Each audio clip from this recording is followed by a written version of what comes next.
আসসালামু আলাইকুম। গোটাল কোরআনে আল্লাহ শব্দটা, আল্লাহ এই শব্দটা আছে 2698 বার। অনেকের মাথায় প্রশ্ন হবে যে ঠিক 2698 বারে আল্লাহ কেন এই শব্দটা উল্লেখ করলেন? এইটার ব্যাখ্যা বুঝতে গেলে আমাদের কোরআনের যে কোড সেটা সম্বন্ধে জানতে হবে। কোরআনের কোড কত এটা আল্লাহ 74 নম্বর সূরাতে স্পষ্ট করে বলছে 30 নম্বর আয়াতে, সেটা হচ্ছে 19। সবার উপরে আছে 19। কিরকম একটা ইন্টারেস্টিং জিনিস দেখি। প্রত্যেকটা সূরা শুধু বিসমিল্লাহির রহমানির রহিম আছে না? বিসমিল্লাহির রহমানির রহিমের মধ্যে 19টা হরফ আছে, মানে 19টা বর্ণ আছে। এবং খুব মজার ব্যাপার, এই যে 19 এইটা দিয়ে কোরআনের টোটাল যে সূরার নাম্বার 114 সেটাই কিন্তু ভাগ যাবে 6 19 114। এবং প্রত্যেকটা সূরার শুরুতে বিসমিল্লাহির রহমানির রহিম থাকে, কিন্তু আমরা জানি একটা সূরাতে নাই, সূরা তওবায়। তো অনেকের মাথায় প্রশ্ন, কি এটা কি ভুল করে হয়েছে নাকি? নো, আল্লাহ খুব ম্যাজিক্যাল একটা জিনিস মিলাতে চান। সেটা কি? 27 নম্বর একটা সূরা আছে, সূরা আন-নমল। ওইখানে বিলকিস নামে একজন রানী আছে, তার কাছে সুলাইমান আলাইহিস সালাম একটা চিঠি লিখছেন। এবং আমরা যেমন চিঠির শুরুতে কি করি যে অন্যকে হচ্ছে অভিবাদন জানাই, তা উনি নবী, তো উনি যখন চিঠি লিখছেন উনি কিন্তু আল্লাহর নাম স্মরণ করছেন। এবং স্মরণ করার বুদ্ধিটা কি? বিসমিল্লাহির রহমানির রহিম। তার মানে ওই 27 নম্বর সূরার শুরুতে একবার বিসমিল্লাহ, আবার ঠিক চিঠির মাঝখানে একবার বিসমিল্লাহ। এই কারণে টোটাল কোরআনের মধ্যে কিন্তু একটা সূরাতে বিসমিল্লাহ না থাকার কারণে 114 বার হয়েছে। যদি সূরা তওবাতেও বিসমিল্লাহ থাকতো তাহলে টোটাল নাম্বার কিন্তু 115 হইতো, এবং সেটা কিন্তু 19 দিয়ে ভাগ যাইতো না। এবং খুব মজার ব্যাপার, আমি যেটা বলছিলাম যে কোরআনে আল্লাহ শব্দটা আছে 2698 বার, এইটাকে কিন্তু 19 দিয়ে আমি যদি ভাগ করি 142 হয়ে যাবে আনসার। এবং তাই না, কোরআনের মধ্যে টোটাল যে হচ্ছে হরফ বা বর্ণ আছে, তার মানে বর্ণ কয়টা আছে? এটা হচ্ছে 3,23,670। এটা কিন্তু 19 দ্বারা ভাগ যায়। এবং কোরআনের মধ্যে যে এটা হচ্ছে হরফ, বর্ণ পর্যন্ত আল্লাহ ক্যালকুলেশনে গেছে। শব্দ যেটা আছে, শব্দ সেটা হচ্ছে 77,934। এই 77,934 যেটা রয়েছে এইটাও কিন্তু হচ্ছে 19 দ্বারা ভাগ যাবে। এবং ভাগ যাওয়ার পর একটা ভাগফল হবে। এইরকম 19 দিয়ে ভাগ যায়, এরকম যতগুলো জিনিস আছে প্রত্যেকটার যে ভাগফল, এই ভাগফলগুলো যখন যোগ করবো, যোগ করার পরে আবার ওইটাকে 19 দ্বারা ভাগ যদি করি সেটাও মিলে যাবে। মানুষ কিভাবে আল্লাহ বানাইছে এটা নিয়ে কোরআনের মধ্যে আল্লাহ বলছে। এবং আমি খুব অবাক হয়ে গেছি যে এটা আল্লাহ কোন জায়গায় খুব ভালো করে বলা শুরু করলো।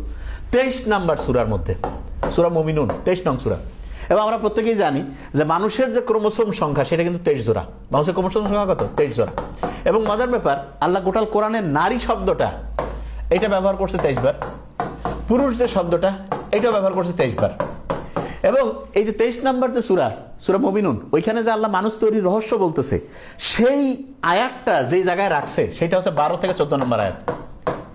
আমি চিন্তা করে দেখলাম যে মানুষ তৈরির যে প্রক্রিয়া, এখানে খুব গুরুত্বপূর্ণ একটা জিনিস আছে যেটাকে বলে ওভুলেশন। এইটা ছাড়া মানুষ তৈরি হইতে পারবে না, ডিম্বপাত।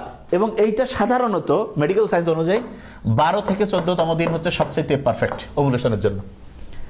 আল্লাহ মানুষের মৃত্যুর পরে তাকে আবার পুনরুজ্জীবিত করবে। তো অনেকে কয় না যে মারা যাওয়ার পরে হাড়গোড় সবাই এক হবে, কেমনে পুনরুজ্জীবিত করবে? আল্লাহ বলছে যে তারা কি সন্দেহ করে যে আমি আবার তাদের জীবিত করতে পারবো কিনা? তার আঙ্গুলের ডগা পর্যন্ত আমি পুনর্বিন্যস্ত করতে পারি। এবং এই আঙ্গুলের ডগা পর্যন্ত, আঙ্গুলের ফিঙ্গারপ্রিন্ট, এইটা আল্লাহ কোরআনের মধ্যে যেই জায়গায়, এটা সম্ভবত সূরা কিয়ামার 75 নম্বর সূরা 3-4 নম্বর আয়াতে রয়েছে, তার নামে ঠিক 4 নম্বর আয়াতে ফিঙ্গারপ্রিন্ট। এটা গোটাল কোরআনটাকে যদি শুরু থেকে পড়তে থাকে, একদম শুরু থেকে, তাহলে ঠিক যেই পজিশনে ফিঙ্গারপ্রিন্টের আয়াতটা আল্লাহ দিয়েছেন সেটা হচ্ছে 5555। যে কেউ যদি একটু বুদ্ধিমান হয়, হাতের ডান 5টা ফিঙ্গার, বামে 5টা, ডান পায়ে 5টা, বাম পায়ে 5টা, 5 5 5 5, একদম অ্যাবসলিউটলি সেই জায়গায় আল্লাহ দিয়েছেন। এরপরে আমরা যে কোরআনের দ্বিতীয় যে সূরা আছে, সূরা বাকারা, সেখানে গোটাল মানুষজনের কীরকম জীবনটা কিভাবে চলবে সেটা নিয়ে আল্লাহ গাইডলাইন দিচ্ছে। তা আমরা সাধারণত কি হয় যে একটা প্রতিষ্ঠানে যখন স্টুডেন্টদেরকে আমরা বলি যে এইটাতে তুমি কোর্সে ঢুকতেছো, কি কি পড়বা, কি কি ছাড়বা, তখন আগের কথা বলি, পরের কথা বলি। এবং ঠিক এরকম করে আল্লাহ যখন আমাদের এই মুহাম্মদ সাল্লাল্লাহু আলাইহি ওয়াসাল্লামের উম্মতের গাইডলাইন কী হবে সেইটাকে বলার ক্ষেত্রে উনি হচ্ছে ঠিক সূরা বাকারার যে 286টা আয়াত আছে তার ঠিক মিডল পয়েন্ট কত? 143। এইখানে আল্লাহ বলতেছেন যে আমি এই মুহাম্মদ সাল্লাল্লাহু আলাইহি ওয়াসাল্লামের যে উম্মত তাদেরকে হচ্ছে মধ্যমপন্থী করে তৈরি করছি। এবং 143-এর ঠিক আগের সব জায়গায় আল্লাহ হচ্ছে যে ওই যে ওটাকে বলে বনি ইসরায়েলের যে হচ্ছে জীবন দশা, তারা যা যা করছে সেইগুলো নিয়ে বলছেন। আর এরপরে উম্মতের মুহাম্মদ সাল্লাল্লাহু আলাইহি ওয়াসাল্লামের যারা উম্মত তাদের হচ্ছে লাইফস্টাইলটা কেমন হবে সেইটার গাইডলাইন দিয়েছেন। এবং খুব মজার ব্যাপার সেটা হচ্ছে যে এই যে বিসমিল্লাহির রহমানির রহিম দিয়ে শুরু হয়েছে না কোরআন, এবং শেষ হয়েছে কি? সূরা নাসের। বাস এই দুইটাকে যদি একসাথে করি, বিসমিল্লাহর শুরুটা এবং সূরা নাসের যে শেষ, এটার মানে কিন্তু যথেষ্ট বা পূর্ণাঙ্গ। এবং কোরআনে আল্লাহ বলছে যে কোরআনের মানে হচ্ছে যে স্পষ্ট করে বলে দিয়েছে যে জাহান্নাম যে আছে, জাহান্নামের যে হচ্ছে যে পাহারাদার হবে 19, তো এই সংখ্যাটা যারা অবিশ্বাসী হবে, আল্লাহ পরের আয়াতে বলছে, এইটা তাদের জন্য হচ্ছে যে তাদের সন্দেহকে আরো বাড়াই দিবে যে জাহান্নাম কত বিশাল, কিন্তু এটা মাত্র 19 জন পাহারা কেমনে দিবে। কিন্তু যারা বিশ্বাসী তাদের বিশ্বাসকে এটা আরো দৃঢ় করবে। তার মানে আল্লাহ যে কোরআন নাজিল করছেন এবং প্রথম থেকে যে চ্যালেঞ্জ দিয়েছে যে এর মতো একটা সূরা বানাও, এর মতো একটা আয়াত বানাও, এখন পর্যন্ত কেউ পারেনি এবং এটা অবশ্যই একটা ঐশী গ্রন্থ। Thank you so much. আসসালামু আলাইকুম।